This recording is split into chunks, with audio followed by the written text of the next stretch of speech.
I'm done being your target. They thought it would be funny. They thought it was just another joke. Putting the new kid in a rear naked choke and knocking him out cold felt like entertainment to them. What they didn't realize was that decision would follow them for the rest of their lives. This is a story Voices Under Color tells, so you never forget what happens when bullies mistake silence for weakness.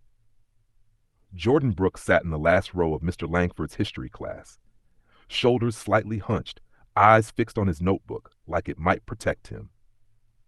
At 15 years old, tall and wiry, with deep brown skin and tight curls, Jordan already stood out.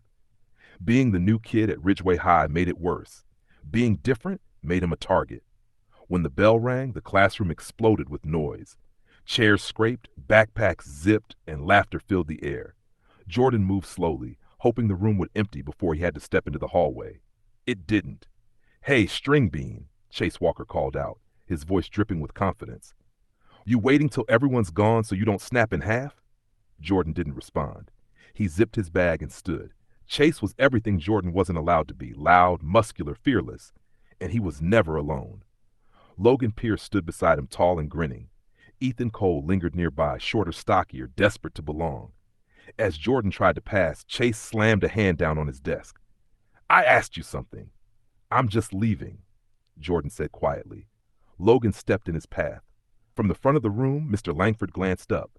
"Everything all right back there?" Chase smiled instantly. "All good, sir. Just helping the new kid." As they brushed past Jordan, Chase leaned in and whispered, "We'll finish this at lunch."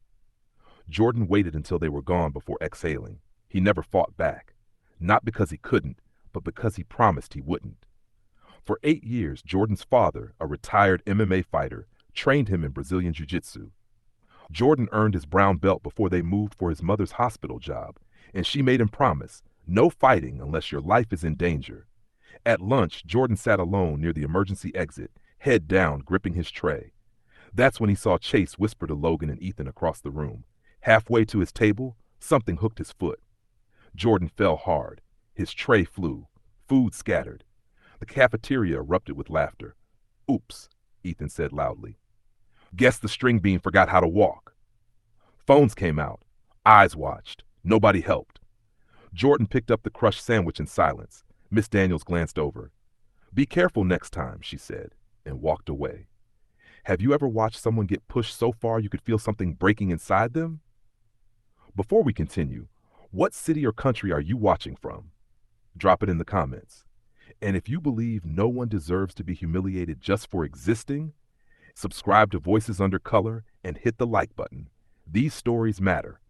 After lunch, Jordan moved fast through the halls. He didn't make it to his locker. "Leaving already?" Chase said. Logan and Ethan blocked both ends of the hallway. "I've got class," Jordan said. "We've got time," Chase replied. "Let's make this private." They shoved him toward the third-floor bathroom, away from teachers, away from cameras. The door slammed shut. "This is your initiation," Chase said, grinning. "Hold him." Logan twisted Jordan's arm. Ethan grabbed the other. Then Chase wrapped an arm around Jordan's neck, a rear naked choke. Not trained, not controlled. Pressure crushed in, vision dimmed, air disappeared. That's when instinct took over. Jordan shifted his hips, dropped his weight, and exploded into motion. He flipped Chase clean over his shoulder. Thud.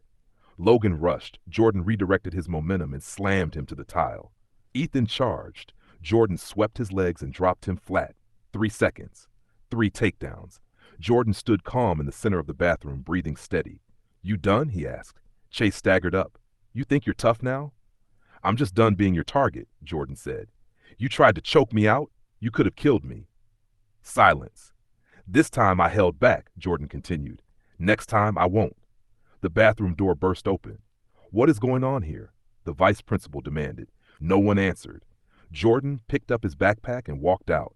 By the next morning, the school knew his name. Not because he fought, but because he finally stood his ground. If you believe strength isn't about throwing the first punch, but knowing when enough is enough, subscribe to Voices Under Color. Because the quietest people often carry the strongest storms.